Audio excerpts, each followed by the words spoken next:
வணக்கம். இது அடையாளத்தின் இன்றைய முக்கிய செய்திகள். முதலில் தலைப்புச் செய்திகள்.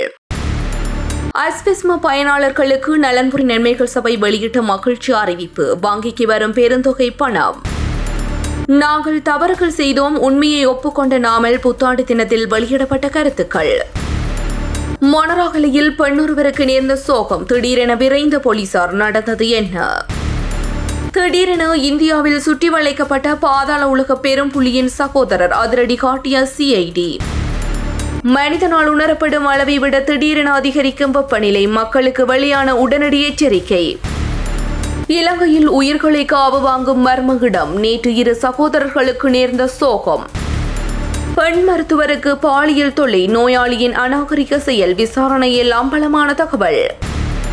இதுபோன்ற தொடர்ச்சியான செய்தி அறிவிப்புகளை உடனுக்குடன் பெற்றுக்கொள்ள மறக்காமல் நமது அடையாளம் சேனலை சப்ஸ்கிரைப் செய்து இணைந்திருங்கள். தொடர்பான விரிவான செய்திகள்.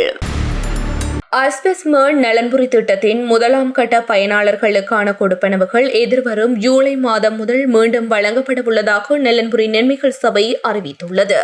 நலன்புரி நன்மைகளை பெறுவதற்காக போலியான தகவல்களை வழங்குவோருக்கு எதிராக கடும் சட்ட நடவடிக்கை எடுக்கப்படும் எனவும் சபை எச்சரிக்கை விடுத்துள்ளது. இந்த விடயத்தை நலன்புரி நன்மைகள் சபையின் தலைவர் நிமல் கொத்தவலகேதர தெரிவித்துள்ளார். அவர் மேலும் கருத்து தெரிவிக்கையில், பயனாளிகளின் தகமைகளை உறுதிப்படுத்தும் நோக்கில் முன்னெடுக்கப்படும் தரவு சரிபார்ப்பு மற்றும் கள ஆய்வுகள் மே மாத இறுதிக்குள் முழுமையாக நிறைவு செய்யப்படும் என எதிர்பார்க்கப்படுவதாக குறிப்பிட்டார். இதனிடையே நலன்புரி நன்மைகளை பெறுவதற்காக தவறான தகவல்களை வழங்கும் நபர்களுக்கு எதிராக கடுமையான சட்ட நடவடிக்கைகள் எடுக்கப்படும் எனவும் அவர் மீண்டும் வலியுறுத்தினார். மேலும் ஏற்கனவே மோசடி முறையில் நன்மைகளை பெற்றுக் கொண்டவர்களிடமிருந்து அந்த நிதியை மீள பெறுவதற்கும் அவர்களுக்கு எதிராக சட்டம் அமல்படுத்துவதற்கும் தீர்மானிக்கப்பட்டுள்ளதாக தெரிவிக்கப்பட்டுள்ளது. அதேவேளை தகவல்களை ஈட்டிப்படுத்தும் பணிகளை சீராக முன்னெடுப்பதற்கு 2023 ஆண்டு முதலாம் கட்டத்தின் கீழ் உள்வாங்கப்பட்ட பயனாளிகளுக்கான கொடுப்பனவுகள் ஜூன் மாதம் வரை விசேடமாக நீட்டிக்கப்பட்டுள்ளது. இந்த ஆய்வுகள் மற்றும் தரவு சரிபார்ப்புகள் அனைத்தும் முறையாக நிறைவு செய்யப்பட்ட பின்னர் தகுதியுடைய பயனாளிகளுக்கு ஜூலை மாதம் முதல் எந்த தடையும் இல்லாமல் கொடுப்பனவுகள் வழங்கப்பட உள்ளதாக குறிப்பிடப்படுகிறது. கடந்த காலங்களில் ஏற்பட்ட தவறுகளை ஏற்றுக்கொள்ள வேண்டும் என மொட்டு கட்சியின் தேசிய அமைப்பாளர் நாமல் ராஜபக்ச தெரிவித்துள்ளார். தங்காலை கால்டன் இல்லத்தில் நடைபெற்ற தமிழ் சிங்கள புத்தாண்டு நிகழ்வில் கலந்து கொண்டிருந்த போது ஊடகவியலாளர் ஒருவர் எழுப்பிய கேள்விக்கு பதில் அளிக்கையிலே அவர் இந்த கருத்தை வெளியிட்டார். மேலும் கருத்து தெரிவித்த அவர், முதலில் நாம் செய்வதான தவறுகளை உணர்ந்து கொள்ள வேண்டும் என கூறினார். தவறுகள் யாரிடமும் நிகழக்கூடியவை, அது மனித இயல்பு என்றும் அவர் குறிப்பிட்டார். ஆனால் அந்த தவறுகளை திருத்திக் கொண்டு முன்னேறி செல்வதே முக்கியமானது எனவும் அவர் வலியுறுத்தினார். மேலும் எமது கலாச்சாரத்தை பாதுகாப்பதும் கல்வி கற்றலும் இவ்வாறான முன்னேற்றத்திற்காகவே என்பதையும் அவர் சுட்டிக்காட்டினார். அத்துடன் எதிர்காலத்தில் ஒரு நாடாகவும் அதன் குடிமக்களாகவும் நாம் அனைவரும் முன்னோக்கி நகர வேண்டும் என நாமல் ராஜபக்ச தெரிவித்துள்ளார். மொனராகலை வெள்ளவாய போலீஸ் பிரிவுக்குட்பட்ட நெடுலகம பகுதியில் பெண்ணொருவர் கூர்மையான ஆயுதத்தால் தாக்கப்பட்டு கொடூரமாக கொலை செய்யப்பட்டுள்ளார். இந்த சம்பவம் நேற்று முன்தினம் இடம்பெற்றதாக தெரிவிக்கப்படுகிறது. தனிப்பட்ட தகராறு காரணமாக இந்த கொலை இடம்பெற்றிருக்கலாம் என முதற்கட்ட விசாரணைகளில் தெரியவந்துள்ளது. நெடுலகம பகுதியைச் சேர்ந்த 32 வயதுடைய பெண் என அடையாளம் காணப்பட்டுள்ளார். மேலும் கிடைத்த தகவல்களின்படி குறித்த பெண்ணுக்கும் அவரது காதலனுக்கும் இடையே நீண்ட நேரமாக ஏற்பட்ட தகராறு தீவிரமடைந்த நிலையில் ஆத்திரமடைந்த காதலன் கூர்மையான ஆயுதத்தால் தாக்கியுள்ளதாக தெரிவிக்கப்படுகிறது. இதன் பின்னர் சந்தேக நபர் அங்கிருந்து தப்பி சென்றுள்ளதாகவும் கூறப்படுகிறது. இந்நிலையில் சம்பவம் குறித்து கிடைத்த ரகசிய தகவலை அடுத்து வெள்ளவாய போலீசார் உடனடியாக சம்பவ இடத்திற்கு சென்று படுகாயமடைந்த பெண்ணை மீட்டு வெள்ளவாய வைத்தியசாலைக்கு அனுப்பியுள்ளார். எனினும் அவர் ஏற்கனவே உயிரிழந்ததாக வைத்தியர்கள் உறுதிப்படுத்தியுள்ளனர். தற்போது தலைமறைவாகியுள்ள சந்தேக நபரை கைது செய்வதற்காக வெள்ளவாய போலீசார் விசேட தேடுதல் நடவடிக்கைகளை முன்னெடுத்து வருகின்றனர். மேலும் சம்பவம் தொடர்பான மேலதிக விசாரணைகளும் தொடர்ந்து மேற்கொள்ளப்பட்டு வருகின்றன.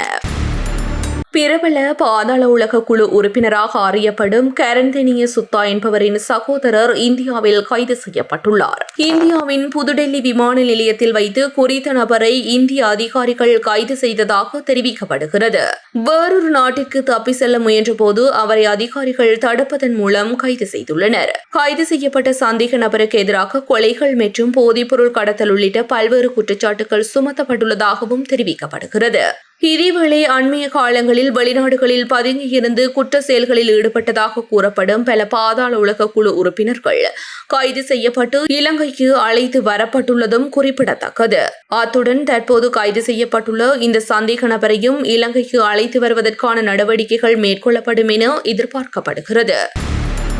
இலங்கையின் 19 மாவட்டங்களில் இன்று நிலவும் வெப்பச்சுட்டன் சாதாரணமாக உணரப்படும் வெப்பநிலையை விட அதிகரிக்கும் என வளிமண்டலவியல் திணைக்களம் அம்பர் நிற எச்சரிக்கையை வெளியிட்டுள்ளது. இதுகுறித்து வெளியிடப்பட்ட விசேட அறிக்கையில் வடக்கு, வடமத்திய, வடமேற்கு, மேல், தெற்கு மற்றும் கிழக்கு மாகாணங்களுடன் மொனராகலி மாவட்டமும் இந்த வெப்ப எச்சரிக்கைக்குள் உள்ளடக்கப்பட்டுள்ளதாக தெரிவிக்கப்பட்டுள்ளது. மனித உடலில் உணரப்படும் வெப்பத்தின் அளவு காற்றின் ஈரப்பதம் மற்றும் நிலவும் வெப்பநிலையை அடிப்படையாக கொண்டு கணக்கிடப்படுகின்றது. அதன் அடிப்படையில் இன்று பல பகுதிகளில் வெப்பம் அவதானம் செலுத்த வேண்டிய மட்டத்தில் இருக்கும் என எச்சரிக்கப்பட்டுள்ளது. இதனிடையே சுகாதார அமைச்சுடன் இணைந்து வளிமண்டலவியல் திணைக்களம் பொதுமக்களுக்கு பல்வேறு பாதுகாப்பு ஆலோசனைகளையும் வழங்கியுள்ளது. அதன்படி உடலில் நீர்ச்சத்து குறையாமல் இருக்க அடிக்கடி போதிய அளவு நீர் அருந்த வேண்டும் என அறிவுறுத்தப்பட்டுள்ளது. மேலும் வெளிப்புற வேலைகளில் ஈடுபடுபவர்கள் அவ்வப்போது நிழலான இடங்களில் ஓய்வெடுக்க வேண்டும் என்றும் கடுமையான உடல் உழைப்பு தேவைப்படும் வெளிப்புற செயல்பாடுகளை குறைத்துக் கொள்ளவும் கேட்டுக் கொள்ளப்பட்டுள்ளது. அதேவேளை முதியவர்கள் மற்றும் உடல்நல குறைபாடு உள்ளவர்கள் குறித்து கூடுதல் கவனம் செலுத்த வேண்டும் எனவும் தெரிவிக்கப்பட்டுள்ளது. குழந்தைகளை மூடிய வாகனங்களுக்குள் தனியாக விட வேண்டாம் எனவும் கடுமையாக எச்சரிக்கப்பட்டுள்ளது. உலகளாவிய வானிலை முன்னறிவிப்பு மாதிரிகளின் அடிப்படையில் இந்த எச்சரிக்கை விடுக்கப்பட்டுள்ளதால் பொதுமக்கள் மிகுந்த அவதானத்துடன் செயல்படுமாறு அதிகாரிகள் கேட்டுக் கொண்டுள்ளனர். தென்னிலங்கையில் உயிர்களை காவு கொள்ளும் அபாயகரமான கடற்கரை தொடர்பில் போலீசார் எச்சரிக்கை விடுத்துள்ளனர். காலி கபரதுவ கொக்கல கடற்கரை பூங்காவிற்கு அருகில் கடலில் நீராடிக் கொண்டிருந்த ஒரே குடும்பத்தை சேர்ந்த இருவர் நீரில் அடித்து செல்லப்பட்டு உயிரிழந்துள்ளனர். கட்டுநாயக்க பகுதியை சேர்ந்த 25 வயதுடைய ஜீட்ஸ் தேவந்த பெரேரா மற்றும் 21 வயதுடைய என்டென் செனா பெரேரா ஆகிய இரு சகோதரர்களே இவ்வாறு உயிரிழந்தவர்கள் என அடையாளம் காணப்பட்டுள்ளனர். இவர்கள் நீரில் அடித்து செல்லப்படுவதை கண்ட கபரதுப போலீசாரும் அருகில் இருந்த சுற்றுலா விடுதி உயிர்காப்பு பிரிவினரும் உடனடியாக மீட்பு நடவடிக்கையில் ஈடுபட்டனர். அதனைத் தொடர்ந்து இருவரும் மீபி பிரதேச வைத்தியசாலைக்கு அனுப்பப்பட்ட நிலையில் வைத்தியசாலையில் அனுமதிக்கப்படுவதற்கு முன்னரே அவர்கள் உயிரிழந்துவிட்டதாக மருத்துவர்கள் உறுதிப்படுத்தியுள்ளனர். இந்த கடற்பகுதி நீராடுவதற்கு மிகவும் அபாயகரமானது என அப்பகுதி மீனவர்கள் ஏற்கனவே எச்சரிக்கை விடுத்துள்ளதாகவும் தெரிவிக்கப்படுகிறது.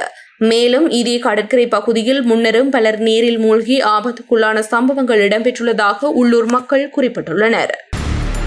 பெண் வைத்தியர் ஒருவரை அநாகரிகமாக தொட்டு அவருக்கு பாலியல் தொல்லை அளித்ததாக கூறப்படும் நோயாளி ஒருவர் தெற்கு களுத்துறை போலீசாரால் கைது செய்யப்பட்டுள்ளார். சந்தேக நபர் முதலில் மத்துகமா பிம்புர வைத்தியசாலையில் அனுமதிக்கப்பட்டு பின்னர் மேலதிக சிகிச்சைக்காக களுத்துறை நாகுடி வைத்தியசாலைக்கு மாற்றப்பட்டதாக தெரிவிக்கப்படுகிறது. அங்கு சிகிச்சை பெற்று வந்த நிலையில் இரத்த அழுத்தத்தை பரிசோதிக்க சென்ற பெண் வைத்தியரிடம் சந்தேக நபர் அநாகரிகமாக நடந்து கொண்டதாக கூறப்படுகிறது. இதனைத் தொடர்ந்து குறித்த வைத்தியர் இதுகுறித்து போலீசில் முறைப்பாடு செய்ய போவதாக எச்சரித்த பின்னரும் மீண்டும் இந்த இரத்த அழுத்தத்தை பரிசோதிக்க முயன்றுள்ளார். அப்போது இரண்டாவது தடவையாக வைத்தியரின் மார்பு பகுதியை தொட்டு பாலியல் தொல்லை அளித்ததாக முறைப்பாட்டில் தெரிவிக்கப்பட்டுள்ளது. பாதிக்கப்பட்ட வைத்தியர் வழங்கிய முறைப்பாட்டின் அடிப்படையில் போலீசார் சந்தேக நபரை கைது செய்துள்ளார். தற்போது அவர் போலீஸ் பாதுகாப்பின் கீழ் அதே வைத்தியசாலையில் சிகிச்சை பெற்று வருவதாக தெரிவிக்கப்படுகிறது. கைது செய்யப்பட்டவர் மககம சமகிபுர தென்னகேன பகுதியை சேர்ந்தவர் என அடையாளம் காணப்பட்டுள்ளதும் தற்போது அவர் போலீஸ் பாதுகாப்பின் கீழ் அதே வைத்தியசாலையில் சிகிச்சை பெற்று வருவதாக தெரிவிக்கப்படுகிறது. கைது செய்யப்பட்டவர் மககம சமகிபுர தென்னகேன பகுதியை சேர்ந்தவர் என அடையாளம் காணப்பட்டுள்ளதுடன் சம்பவம் தொடர்பான மேலதிக விசாரணைகளை போலீசார் மேற்கொண்டு வருகின்றனர்.